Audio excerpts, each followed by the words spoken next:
This is kind of the opposite of a central bank digital currency. So you kind of have to wonder, will gold and silver be the cloak and dagger currency of the future? And now that I say that, I kind of like it. Makes it a little bit cooler.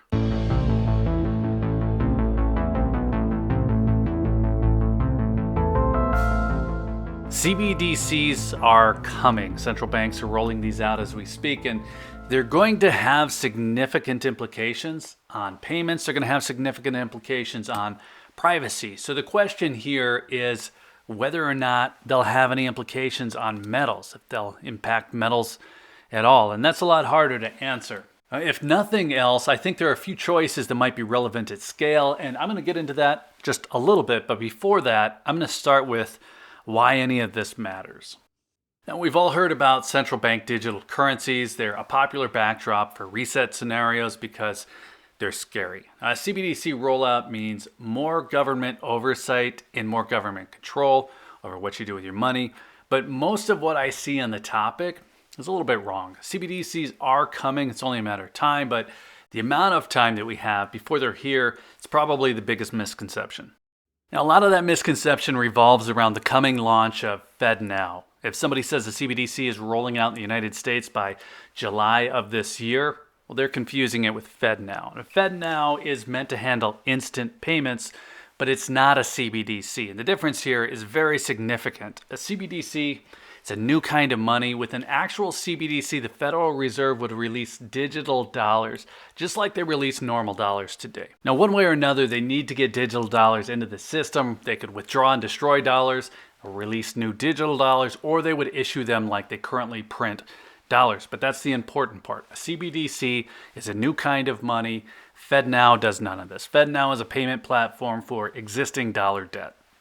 Now, another mix-up is that the 12-week CBDC pilot program for major banks, that was the final testing ahead of a wide-scale CBDC rollout. But that was a test of wholesale CBDC to handle transactions between financial institutions. It was not a retail CBDC that you or I could use if we wanted to. And that might sound like a technicality, but launching a retail CBDC requires congressional approval, and they don't have that yet. And this would take specific approval, like I just mentioned. It would also take design, creation, and testing prior to ever rolling something like this out. I've seen 5-year timelines thrown around, and I don't know if that's accurate, but it seems a lot more reasonable than 4 months from now. And that would simply be to begin the rollout. In other words, you have some time. We're not going to be blindsided in July like some are suggesting. That's the reason that you're not hearing about this in the normie circles.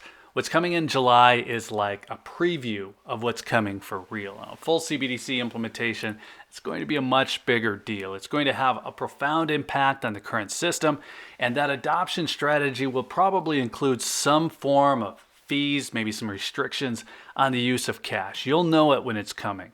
Now, I'm not trying to minimize the potential impact by saying that it will take a while to roll out. I'm just bringing this up because we're going to talk about how gold and silver might fit into some of this. So just stick with me for another minute.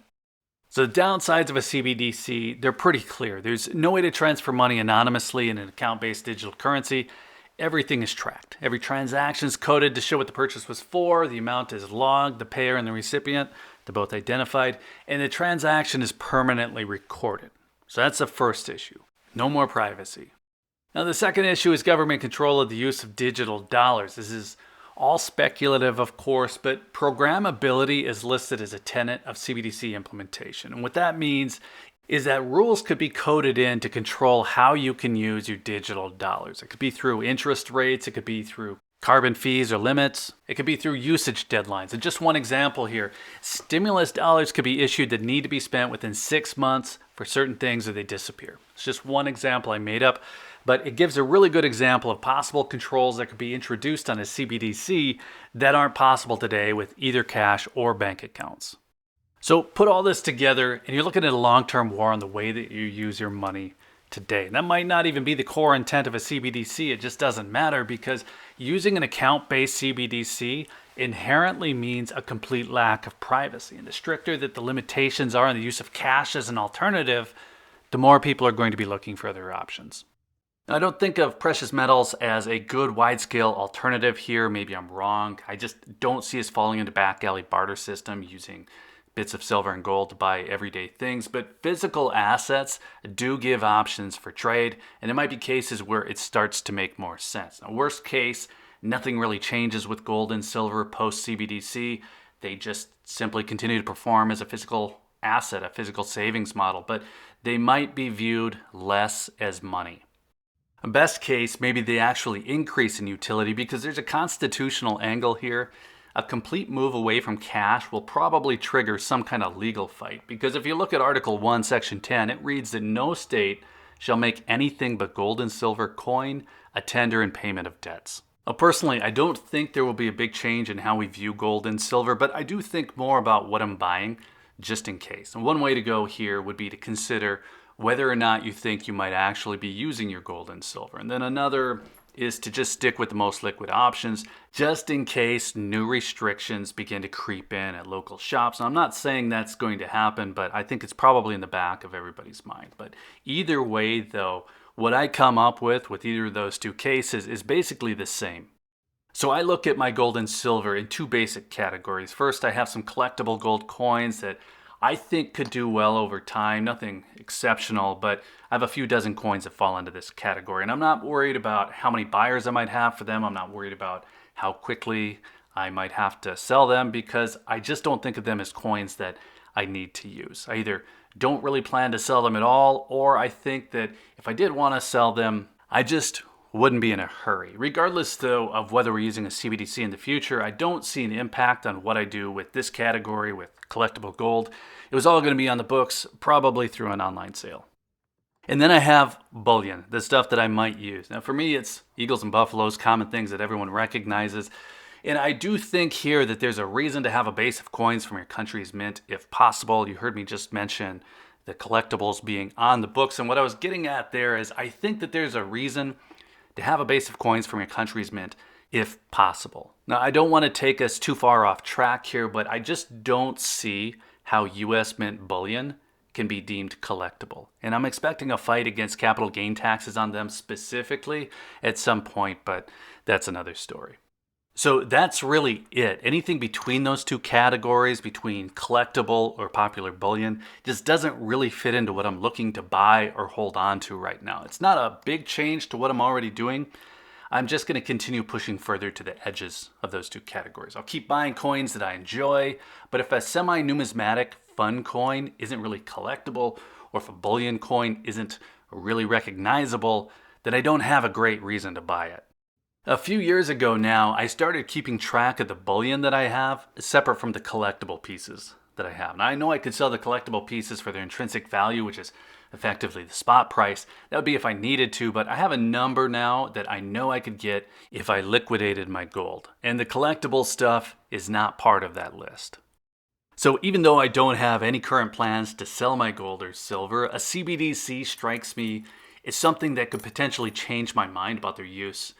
Maybe it's harder to swap silver and gold for cash. It might change the things that you want to have. Maybe there are options for use or for trade, and that might change my mind too. So what I'm moving to in this category is simply eagles and buffaloes, primarily in 1 ounce size. That gets me the most popular bullion here. I'm not saying, though, that anyone else needs to do that. Really, that short list could include Krugs and Maple Leafs, Philharmonics, Britannias, Kangaroos, but I'm trying to keep it simple. Now, I do think the best option is always your home team coins if you have that option. And in this case, I also think that there might eventually be a constitutional reason to favor some US mint coins. I'm also looking to add some fractional to the category as well. I have some 1/4 ounce eagles. I'd like to have some 24 karat options as well, really for two different reasons. And that second reason means maples, Phils, Britannias as well, since we don't have 1/4 ounce buffaloes. Now, maples, they're great. They're a different diameter though. Can't seem to get that out of my head. So Philharmonics or Brits, both are 22 millimeter. So 1/4 ounce Britannias might actually be on my list. I think what that does is it gets me the most usable bullion, and I probably add some 1 ounce silver to that list just for divisibility, kind of on the fence there. But if you're thinking gold is gold, silver is silver, I'm spending more in this category than you are. The buy to sell spread on US mint bullion, it's going to be 1% to 2% higher than something like a Philharmonic or a Britannia, even a Canadian Maple Leaf. But I'll happily pay that to stack up what I see as the safest options down the road if CBDCs bring any big changes with them. And then I can always go crazy with the collectible stuff.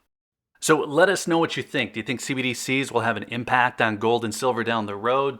Does that change what you're buying? Serious purchases only, or whatever catches your eye? Let us know. And then while you're in the comments, be sure to hit that like button if you found any of this interesting. It's a big help to the channel.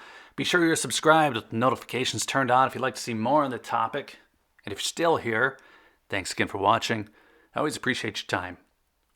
Take care.